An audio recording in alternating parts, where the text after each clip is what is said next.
2만 명이나 500이나 저기서 궁금한 게 네. 사람을 뽑았을 적에 찬반이 이 비율이 다를 수 있잖아요. 다를 수 있죠. 네. 그게 또 중요합니다. 거기서 변화되는 거를 중요하게 보는 거예요. 안 그럼 그 찬반 비율을 중요하게 보는 거예요. 둘 다 보는 겁니다. 자, 아주 중요한 질문해 주신 건데요. 자, 2만 명을 처음 뽑았어요. 지금 요것도 중요한 쟁점이에요. 처음 이 2만 명을 인구 비례, 연령 비례, 지역 비례로만 딱 뽑은 상태에서 자, 당신은 지금 신고리 우르국을 지어야 된다고 보십니까? 짓지 말아야 된다고 보십니까? 라고 물어볼 거냐 말 거냐가 쟁점이에요. 왜냐면은 자, 생각해 보세요. 이때 예를 들어서 40대 60이라고 결론이 나왔어요. 그러면 이후에 2차, 3차를 할 때 영향을 미치겠죠? 예. 어쨌든 영향을 미치는 거기 때문에 만약에 2만 명을 가지고 500명을 추릴 때 요 사람들의 비중은 요 비중이 될 수밖에 없어요.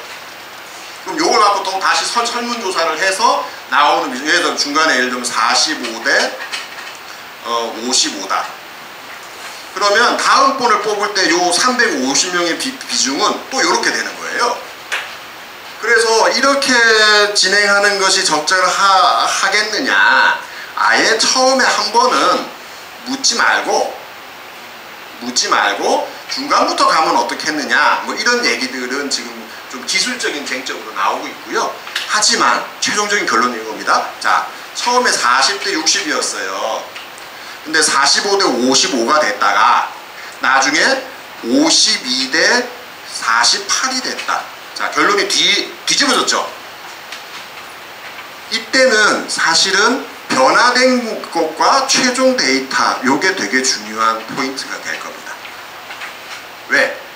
처음 나온 데이터보다는 여러 번의 토론을 통해서 수리된 과정에서 나온 이 결론이 더 참값에 가까울 거다라고 보는 게 이 공론조사의 기본적인 취지거든요. 그래서 이 폭이 얼마가 변했느냐는 중요한 데이터긴 합니다만은 최종 결론이 중요한 거죠. 자, 여기서 세부적인 쟁점 들어가고 있습니다. 이것도 서울의 토론회를 몇 번 하면서 쟁점으로 나왔던 건데요. 자, 정말 토론을 수기 과정을 통해서 했어요. 350명을 모아놓고 했어요. 근데 51대 49가 나왔어요. 뭐 찬성이 어떻게 나오든 반대가 어떻게 나오든 상대방이 이 결과에 대해서 진 쪽이 동의할 수 있겠느냐 라는 문제가 있어요. 또 두 번째 이런 문제가 있습니다. 이게 T1, T2, T3까지 가면 어떤 경우 줄어들긴 할 텐데요. 51대 49는 그래도 행복한 경우입니다. 48대 47대 나머지는 모르겠다. 즉 과반수가 안 넘을 수도 있는 거예요. 왜냐 항상 모르겠다는 사람들 끝까지 있거든요. 이거 이 비슷한 예를 일본에서 한 예도 있었고 전 세계에서 이 프로그램은 되게 많이 했습니다. 근데 한 마지막에서 한 5% 안팎은 그렇게 토론을 많이 했는데도 나는 모르겠다고 생각하시는 분들이 있으세요. 그럼 그분들의 생각은 또 존중해야죠. 네. 그러면 마지막 그 결론에서 그래서 지금 최종적으로 시민 행동에서는 마지막 그래도 결론은 최종적으로 결론은 과반수는 넘게 만들자 이런 좀 제안을 하고 있습니다. 물론 더 세게 하면은 우리 저 교황님 그 추대할 때 어떻게 하는지 아시죠? 예, 못 나오게 밀어 넣어놓고 그 안에서 합의가 될 때까지 회의를 계속하는 거잖아요. 그건 합의제입니다. 예, 그 안에서 어떤 토론이 됐는지는 아무도 모르고 그 사람들만 들어가신 분들만 아시는 거지만은 최종적으로 합의를 이끌어내는 과정인 거죠. 근데 이것이 그러니까 배심원제나 합의회의나 다른 시스템이랑 결론적으로 다른 게 바로 그겁니다.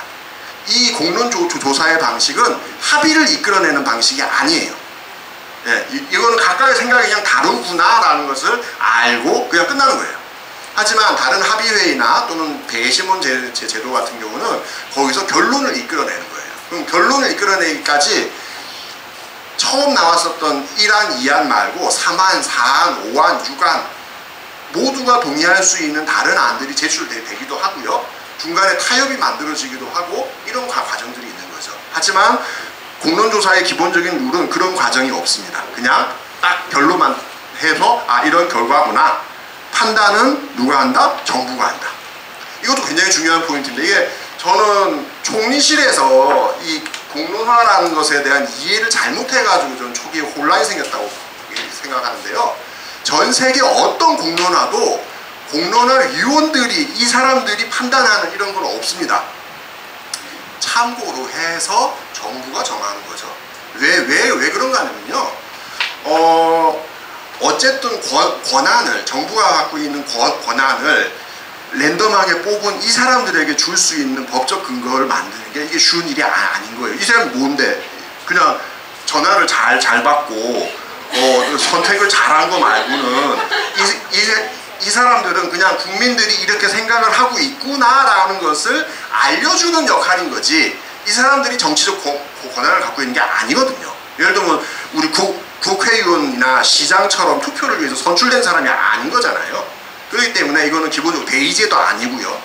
이 사람들은 그런 권한이 없습니다. 근데 배심원제라는 표현이 들어가면서 우리 재판할 때 보면 배심원들이 있는 경우들이 있잖아요. 그걸랑 좀 혼동이 되면서 초기에 좀 그랬던 건데, 과거의 사유 해결료 공론화위원회도 권고하는 자문기구였고요. 요번에도 분명히 정리가 된 것이 이 공론화위원회는 자문기구입니다. 그래서 엄밀하게 따지면 정부가 이 결론에서 중단이라고 결론이 났더라도 정부가 그래 그 결론은 중단이라고 났지만 상황을 보니 건설해야겠다 라고 해도 법적으로 그걸 막을 수 있는 방법은 없습니다. 그러니까 그렇기 때문에 사실은 이 공론화라는 것이 동전의 양면인 거죠. 다만 이 복잡한 과정과 이 엄청난 돈을 써가지고 결론이 났는데 대통령이 이걸 무시했다. 이건 정치적인 타격을 입는 거죠. 예. 그렇기 때문에 어느 나라든 공론화를 통해서 나온 결론을 무시하는 경우도 없습니다. 그런 거죠. 예, 그 정도의 서로 간의 양해가 있는 거죠. 그거를 무시한다 그럴 거면은 공론화를 하면 안 되는 겁니다. 그건 말이 안 되는 거죠. 이 짓과 이 사회적인 혼란을 뭐하러 합니까? 아무짝에도 쓸모없는 일인 거죠. 자, 요 문제가 있고요. 또 질문 나온 김에 하나 더 말씀드리겠습니다. 이것도 지금 서울에서 오늘 또 한참을 회의하고 결론이 안 나. 저는 좀 마음이 정해졌는데 아직까지 의견이 분분한 겁니다. 우리의 질문지는 지금 딱 두 가지죠. 모든 여론조사에서는 두 가지입니다. 신고리 오르코기를 건설 중단한다. 건설을 계속한다. 근데 요즘 언론에 혹시 보셨겠습니다만은 이 두 가지만 얘기하지 말자는 사람들이 있어요. 예를 들면 이런 겁니다. 언론에 대표적으로 나온 거. 자, 신고리 오르코기를 부산에 짓지 말고 다음에 울진에 지을 계획이 있으니까 그 설비 다 그 수주해서 지금 열심히 그 두산중공업에서 지금 만들고 있거든요. 원자로 이런 거. 그대로 옮겨서 울진에다 짓자. 전혀 다른 아닌 거죠. 예. 또 최근 몇몇 이제 교수님들이나 이런 분들이 또 제안하시는 게 있어요. 뭐냐? 신고리 오르코기는 짓고 대신 고리 2, 3, 4, 5기를 조기 폐쇄하자. 이 안도 지금 나오고 있어요. 뭐 그런 비슷한 방식으로 여러 가지 제3, 제4의 안을 둬야 되는 거가 아니냐라는 의견들이 나오고 있습니다. 예를 들면 이런 제안도 있습니다. 신고리 오르코기를 일단 짓는데 운영할지는 뒤에 가서 생각해보자. 뭐 이런 안도 있고요. 제가 어제 들었던 것 중에서는 정말 다양한 안들이 있는데 이렇게 생각해 본 적이 없는데 아주 독창적인 안이 하나 있더라고요. 신고리 5, 6호기잖아요. 5호기는 짓고 6호기는 짓지 말자. 그야말로 반만 짓자는 거죠. 예, 타협안이니까 어차피. 예, 뭐 별의별 안이 다 나올 수 있습니다. 이게 사실 고민스러운 거예요. 나중에 질문을 뭐라고 하는지에 따라, 우리가 보통 여론조사가 그렇지 않습니까? 질문을 뭐라고 던지는지에 따라서 사람의 생각은 그 틀에 맞춰서 들어가는 거거든요. 그럼 그거에 대해서 우리가 어떻게 할 거냐.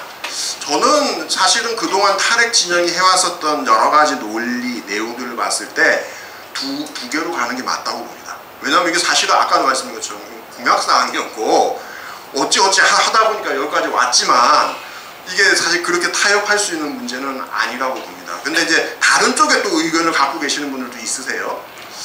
저도 좀 사실 그건 걱정인 건데 혹시 주위에 이 얘기를 많이 해보셨는지 모르겠는데 이런 분들이 있으세요. 나는 탈핵 다 동의한다. 핵발전소 이제 앞으로 지으면 안 되지. 당연하지. 위험하지. 문제 있지. 그런데 신고리 오르코기는 지금 돈이 들어가고 그랬으니까 일단 지어야 되는 거 아니겠냐. 이런 분들이 또 있으세요. 자, 그럼 그런 분들은 탈핵에 동의하지만 신고리 오르코기 건설 쪽에 표를 던질 거란 말이에요. 그러겠죠. 왜냐면 건설해야 된다는 게 자기 뜻이니까. 뭐 이런 종류는 어떻게 할 거냐. 그래서 이제 보통 새로운 안으로 우리 여론조사하면 왜 그런 거 있지 않습니까? 내부 찬성, 중간, 반대, 내부 반대. 뭐 이런 식으로 스펙트럼을 놓고 가는 거는 어떻게 했느냐는 안까지도 나오고 있어요.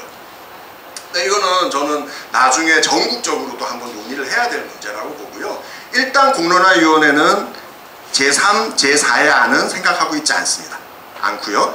근데 이 사람들이 토론을 하다 보면 이 제기가 나올 수 있어요. 왜냐면 이미 지금 언론에 그런 비슷한 안들을 제시하는 분들이 있고 또 좀 나쁘게 뭐 나쁘다기보다는 뭐 이런 거죠. 결론이 건설되는 걸로 나오든 중단되는 걸로 나오든 두 쪽 중에 한 군데는 치명적인 타격을 입는 거죠. 예, 아마도 건설되는 걸로 나온다면 탈핵 운동으로서는 굉장히 큰 상처를 입을 거예요. 그건 원자력계도 마찬가지입니다.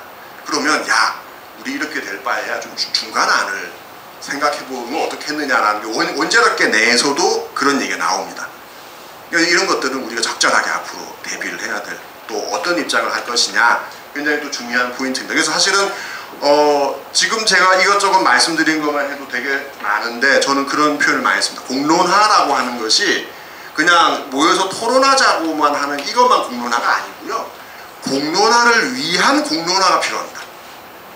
이 공론화를 어떤 방식으로 할 것인지에 대해서 사회적으로 이해 당사자들과 어느 정도의 합의가 있어야 자, 여기 땅 하고 시작을 하는 거지. 왜냐하면 룰이 우리가 축구 경기를 하는데 이 동네 룰 다르고 저 동네 룰 다르면 이게 경기가 안 되는 거잖아요. 우리 고스톱 치다 보면 그런 경우가 많지 않습니까? 동네마다 룰이 달라가지고 서로 이게 안 맞잖아요. 그런 것처럼 이 룰을 일단 맞춰야 시작이 되는 거거든요. 그래서 제가 이제 예를 많이 드는 거는 요 9명, 공론화위원회 9명은 심판이다. 심판인 거고요. 저희 같이 이제 탈핵을 하는 사람들은 탈핵 쪽의 선수죠. 그리고 저쪽에 원자력계의 선수들이 있습니다. 지금 저희는 지금 이제 시민행동이 만들어져서 시민행동 이름으로 들어가고 있는데 원자력계에서는 한국원자력산업회의라고 하는 그런 회의체가 있습니다. 그거는 이제 원자력 산업계들이 다 같이 모여가지고 있는 회의체인데요. 거기가 지금 들어오고 있거든요. 문제는 거기에 한수원이 자꾸 끼려고 그러는 거죠. 대표적으로 원자력 산업회의의 회장이 누구냐? 한수원 사장이에요. 예.